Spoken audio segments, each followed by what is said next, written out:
Moi c'est Pauline Sonic. Je suis chorégraphe et danseuse de la compagnie Roiry à Lorient. Okay. Et aussi j'enseigne la danse contemporaine au Conservatoire de Lorient. Ok, voilà. Génial. Et moi du coup c'est Nolwenn Ferry, du coup danseuse et chorégraphe de la compagnie Roiry. D'accord. Et je suis danseuse aussi pour une compagnie en Bourgogne qui s'appelle Les Alentours Rêveurs. Je travaille aussi avec le CCM de Nantes, le Centre chorégraphique national, où je donne des cours et je suis dans des pièces aussi pour les enfants. Ok. Roiry. Roiry. En fait, c'est un mot breton qui signifie jeu. D'accord. J-E-U. Voilà. Ah d'accord, les jeux, ouais. Ok, ça marche. Et en fait, au sein de la compagnie, on privilégie le jeu et la simplicité et le partage. Ok. Voilà. Et en fait, dans l'école, on avait l'opportunité de présenter des projets comme ça, comme on voulait. Donc ça, c'était chouette. Et nous, on a décidé de présenter notre pièce avec un copain aussi qui présentait une autre pièce, enfin sa pièce à lui. D'accord. Je pense que c'est ça qui nous a... Parce que vraiment, au tout début, c'était juste nous retrouver et travailler sur la culture bretonne et sur les fest-noz. On a fait énormément de fest-noz en Bretagne pour vraiment comprendre l'énergie de la soirée et tout ça. Et du coup, c'était juste ça au début, s'amuser. Et quand les gens nous faisaient des retours positifs et qu'ils disaient mais c'est super, ça match hyper bien entre vous, il y a vraiment une énergie et tout, on s'est dit bah peut-être qu'on va aller plus loin, qu'on va monter une structure. Et c'est là où ça a fait un peu boule de neige. Bah oui, parce que du coup, dans cette soirée-là, une amie nous travaillait pour la mairie de Concarneau et nous a proposé d'aller danser pour les journées du patrimoine à Concarneau. Donc en septembre d'après.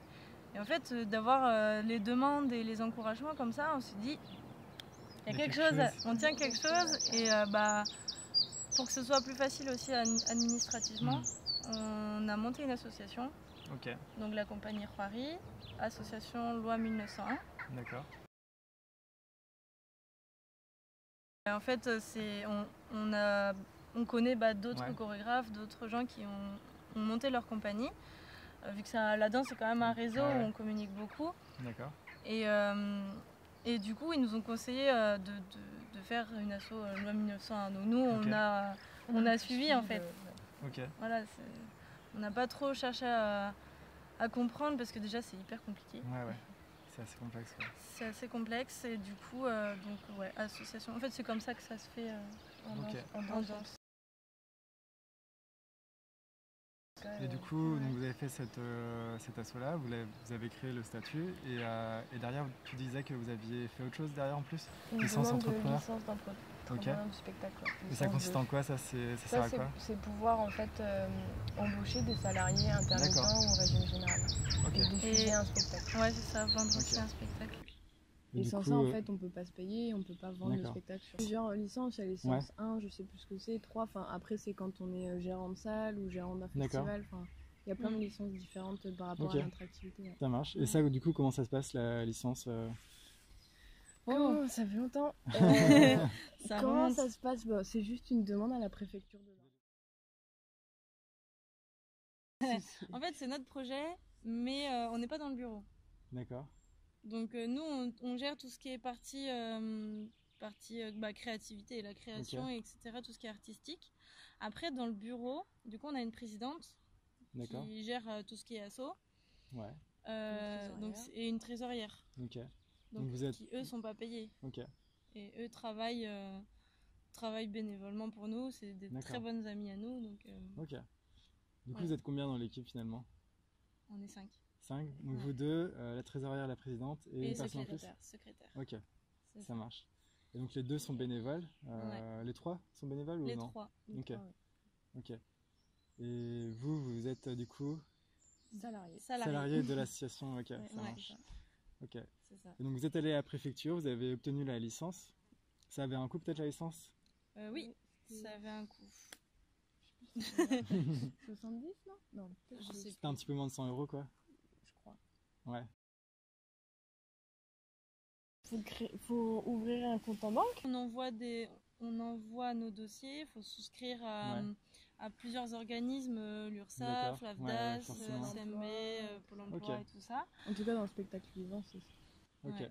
Et en fait, on fait la demande et il y a une commission qui nous l'attribue ou pas. S'il faut donner les statuts, donner tout ce qui est association. Ok, ouais. Voilà. L'enregistrement du statut de l'asso. Et par contre, il faut la renouveler tous les 2 ans. Ah ouais. Ok. Il faut 3 ans, c'est pas d'ailleurs. Ok. Trouver une boîte de production, du coup, qui fait les bulletins de salaire, les contrats, tout ça. Soit on passe par une boîte de production où tu payes à l'année, soit tu prends quelqu'un en CDD ou tu une fais chargée d'IF, ou tu vois tous les gens-là, mais où tu fais toi-même. Avec beaucoup de compétences et les bons logiciels. Vous avez déclaré à l'URSSAF et tout, il faut s'y connaître quand même. Ok. En fait, le spectacle, nous, ce qui est un peu particulier, c'est qu'on l'a créé avant de créer la structure. Ouais. Parce qu'on était en études. Ok. Mais du coup, en gros, quand on a eu la structure, le spectacle était tout prêt. Donc il n'y avait plus qu'à faire un dossier artistique, avec une vidéo, et l'envoyer après faire de la diffusion. D'accord. Donc envoyer le dossier à tous les programmateurs de salles du coin, à tous les festivals. Et aussi en danse, même dans plein de milieux, il y a beaucoup d'appels à projets. Donc tous les mois, il y a une lettre d'appel à projet et nous, on a répondu à tous les appels à projets qui nous intéressaient. Et du coup, on a eu des réponses par rapport à ça. Notamment une structure qui s'appelle Danse à Pantin, donc en dehors de la Bretagne, qui a bien voulu nous aider. Voilà. Pas encore. Pas encore. Ouais. Non, on a quand même nos projets aussi, chacune de notre côté. Et au dehors de... Je pense que c'est important aussi qu'on ait chacune nos projets. Un projet vraiment plaisir à côté. Ok. Plutôt que de vouloir en vivre, c'est ça. Ok. Et après... Ça nous met moins de pression. Ouais. Comme ça, on reste vraiment dans le plaisir et aussi dans la création, mais du besoin, quoi. Quelque chose on a besoin de s'exprimer, donc on va faire tel spectacle. C'est ça, c'est parce qu'il y a beaucoup de... j'imagine qu'il y a beaucoup de grosses compagnies où ils ont beaucoup d'attentes aussi, où tous les ans, il faut que tu fasses un spectacle, et du coup, ça devient un peu un truc où tu es obligé de créer, tu n'as pas forcément envie, et du coup, pour nous, ça n'avait pas de sens, quoi. Alors, en fait, il y a plusieurs moyens. Nous, on est encore au tout début, elle a 2 ans, la compagnie, donc on peut faire des demandes de subventions à l'État, au département, à sa ville, ou voilà. Ce qu'on n'a pas encore fait, on va peut-être le faire un jour, mais là, on est un peu... Voilà. On découvre encore. On découvre encore plein de choses. Mais sinon, nous, la compagnie, elle vit sur les sessions de spectacle, en fait. C'est quand on vend notre spectacle à un programmateur, on donne une facture, un devis. S'il accepte, du coup, on lui donne une facture et il nous paye le spectacle. Donc, c'est un coût plateau avec les charges, avec les défraiements parce qu'on vient, on nourrit, etc. Les appels à projets, c'est soit pour de la diffusion de spectacle, donc l'achat d'un spectacle, ou alors pour des sessions de résidence, donc des temps où on crée. Où, voilà, c'est assez varié. Après, nous, quand on fait de la diffusion, donc quand on a notre spectacle, notre dossier, on fait de la diffusion, on envoie des mails à tous les programmateurs. Parfois, ils sont intéressés, parfois pas tout de suite ou pas du tout. Et s'ils sont intéressés, donc c'est souvent des échanges par mail ou par téléphone, là, on leur envoie le devis qui comprend nos salaires avec les charges, les défraiements et un surplus pour faire vivre la compagnie, pour payer le matériel, la boîte de prod, le matériel, etc. L'assurance, la banque. Du coup, la première année, on a été assez chanceuse. Je sais pas si c'est de la chance, mais en tout cas, c'est cool. On a eu 6 dates. Donc ce qui a fait qu'on a pu mettre un peu de côté.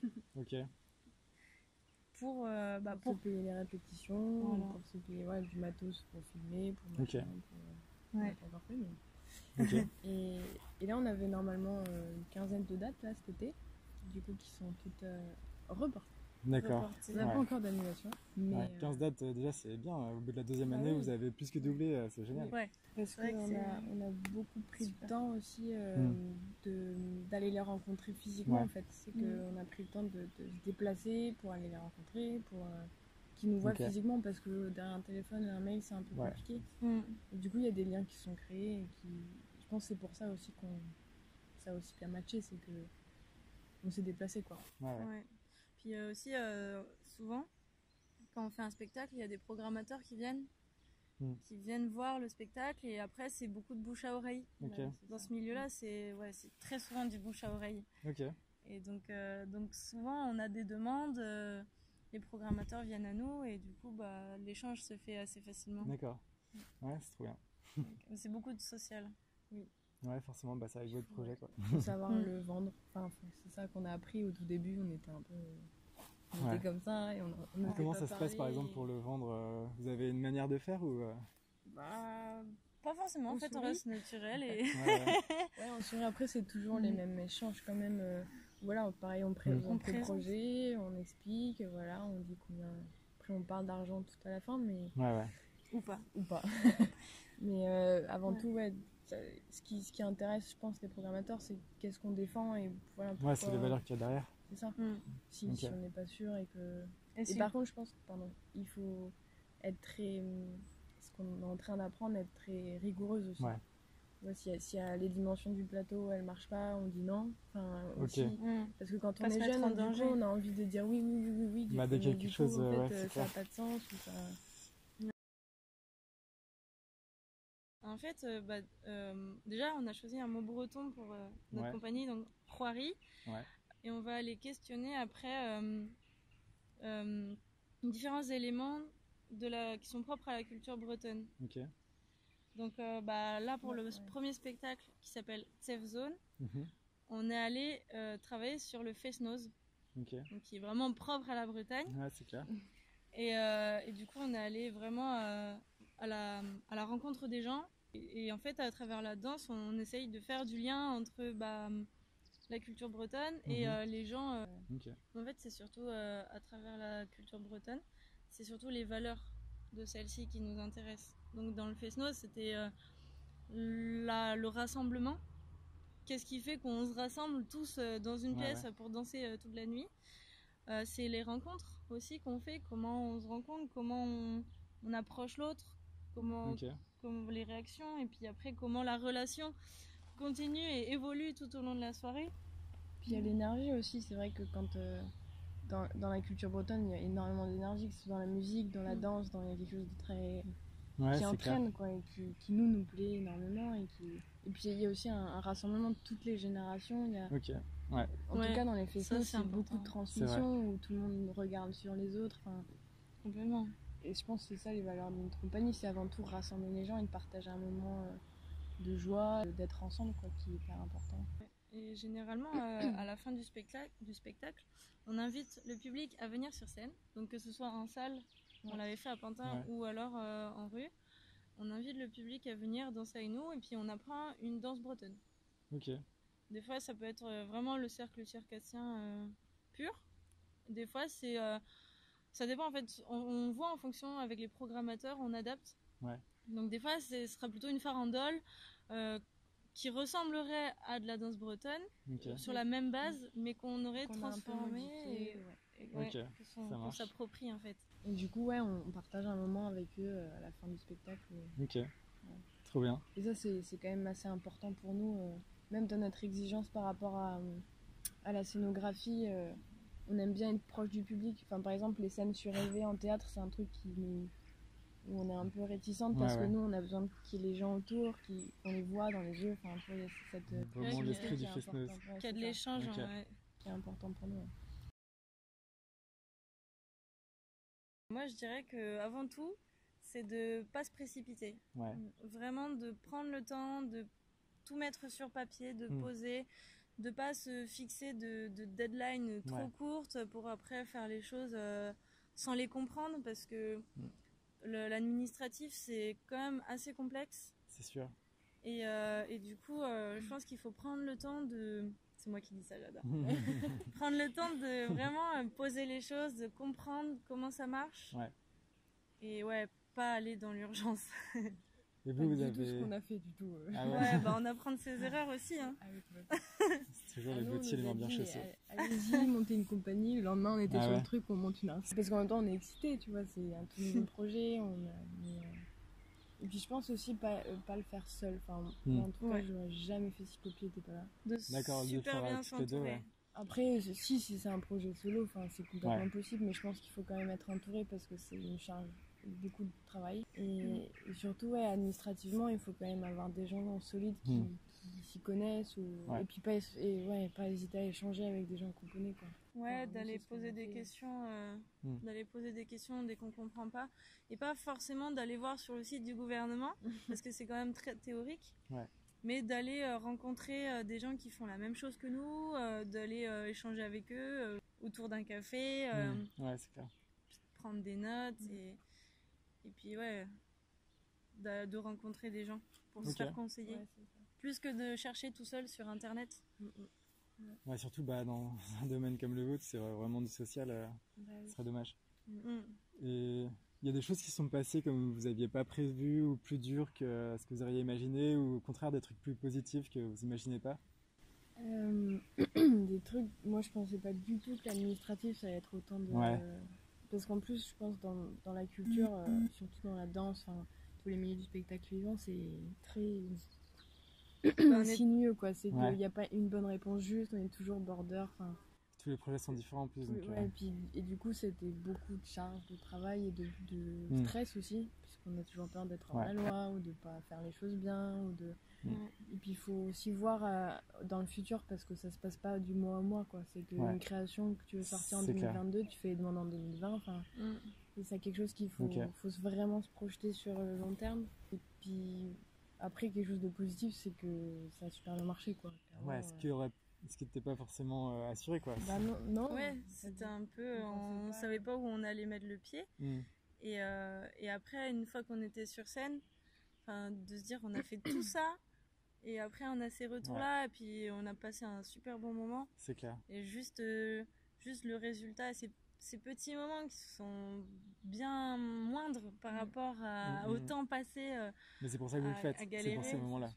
Pour juste ces petits moments comme ça vaut tout l'or du monde. Ça vaut de... Moi, c'est surtout, je pense, les réactions des gens après le spectacle. C'est vraiment quelque chose. On a fait Ça nous a fait pleurer des fois. On a fait, surtout dans les festivals de rue où du coup, ça brasse vraiment des gens de tout horizon et où à la fin du spectacle ils viennent et ils sont là, mais j'ai adoré, ça m'a fait penser à mon enfance. En fait, je déteste la danse, mais là, ça m'a... Le monsieur qui... Et nous, on est là, mais c'est ça qu'on fait, pour ça qu'on fait ça aussi, je pense. Un monsieur qui nous avait dit je déteste le ballet, je déteste la culture bretonne, mais alors là, j'ai été bluffée et je n'ai pas perdu une miette.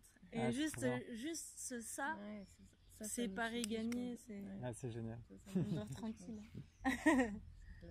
Ou les petites mamies qui disaient ça me rappelle mon enfance, ça m'a fait pleurer. Et ça c'est chouette dans le théâtre justement, c'est qu'en fait après on sort de scène, on va boire une bière avec le public et on échange. C'est hyper riche. C'est très riche. Il y en a un qui est en cours, moi je pense qu'on peut en parler. Ça serait sur le questionnement du rôle social des bars dans nos vies. Surtout aujourd'hui, c'est d'actualité. Complètement. Et c'est toujours qu'est-ce qui rassemble les gens en fait. On s'est dit, mais après le Fest-Noz, quel est le deuxième endroit où on peut se rassembler et du coup, ce serait plutôt autour de cette question-là. Voilà. D'accord. Le rôle social, quand on sait que dans certains villages en centre-Bretagne, il y a des bourgs qui n'ont plus aucun bar, plus aucun endroit pour se retrouver. Il y a ça aussi qu'on me questionne, c'est la vraie rencontre physique et les bars, où les marins se rencontraient, où c'était un instant de pause. Aussi qui nous intéresse, c'est un temps qui s'arrête, quoi. En suspendu. Et ensuite, du coup, vous interprétez une chorégraphie autour de ça. Là, on est encore en phase de recherche et on essaie de trouver qu'est-ce qu'on peut faire avec notre corps dans un bar. Et comment aussi ce lieu-là contraint nos corps. Parce qu'il y a quand même des contraintes spatiales. Ouais, surtout aujourd'hui aussi, c'est pareil. Et en plus aujourd'hui, là on est en plein... ça remue un peu. Ouais, c'est clair. Mais c'est intéressant. Hein. Et ça met combien de temps? J'imagine qu'il n'y a pas vraiment de délai particulier pour créer un spectacle, si? Là, on imagine une sortie pour début 2022, concret 2021, parce que après on a nos projets aussi ça met plus de temps de notre côté. Et... On a plein de projets d'ateliers, par exemple, avec des enfants, ou vraiment on va aller rencontrer un nouveau public aussi pour sensibiliser. Donc l'année prochaine sera plutôt là-dessus, d'aller je sais pas, donner des ateliers en IME ou dans des maisons de retraite, foyers sociaux, même dans des écoles. Donc il y a aussi toute une partie, dans une compagnie, il y a toute une partie de sensibilisation à l'art. D'accord. Et de rencontres avec différents publics. Je pense qu'il est encore d'autant plus important là, après la période qu'on a vécue, où on était... Déjà nous, en tant qu'artistes, on s'est posé la question de à quoi on sert, quoi. On se rend compte que c'est essentiel, c'est clair. C'est hyper important, la culture, et justement d'aller redonner un peu de goût à ces gens dans les EHPAD, à ces enfants qui ont revécu quelque chose un peu triste quand même pendant ces mois-là. Ok.